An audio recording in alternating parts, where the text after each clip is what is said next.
હવામાન વિભાગની આગાહીને પગલે ખેડૂતો ચિંતિત બન્યા હતા। દેવભૂમિ દ્વારકા જિલ્લામાં માવઠારૂપી કમોસમી વરસાદ વાતાવરણ સર્જાતા ખેડૂતો ચિંતાતુર બન્યા હતા। ભર ઉનાળે કમોસમી વરસાદને લીધે ખેડૂતોના ખેતરમાં બાજરો, મગ, ચોરી, તલ સહિતના ઉનાળુ પાકમાં નુકસાન થવાની ભારે ભીતિ સેવાઈ રહી છે। જાણીએ સમગ્ર ઘટના વિશે।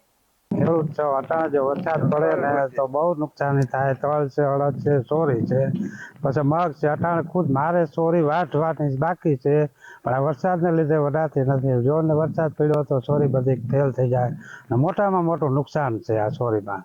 ઉનાળુ પાકમાં ફૂલ નુકસાન છે, 100% નુકસાન થવાનું છે। ઉનાળુ પાકમાં છે ચોરી છે, તલ છે, અડદ છે, મગ છે, બાજરો છે, તમામ વસ્તુ જે ઉનાળામાં પાકમાં બધી આવે, બધાય ખેડૂતોને થોડી તો છે, બધાને પાણી મુજબ બધાને છે અને પાકમાં પૂરી નુકસાન આવે। અટાણે વરસાદ અટાણે ચાલુ છે, અટાણા વિડીયામાં ચાલુ છે વરસાદ। આમાં કોક છાંટા પડે, કાલનો વરસાદ છે, આજનો પણ વધારે આવી તો વરસાદમાં ફૂલ નુકસાન થાય ખેડૂતને। ભાઈ અટાણે વરસાદ થાય જો તો અમને મોટી નુકસાન છે ભાઈ। હજી તલ પીડા, અડદ પીડા, મગ પીડા, ચોરી પડી, બધું કાઢવાનું પડ્યું અને વરસાદ થાય જો તો અમારું પાકમાં બધું નુકસાન જબરી થાય ભાઈ। બાજરો બધું વેણ થાય, હજી બધું ઊભું છે બાજરો બધું ભાઈ।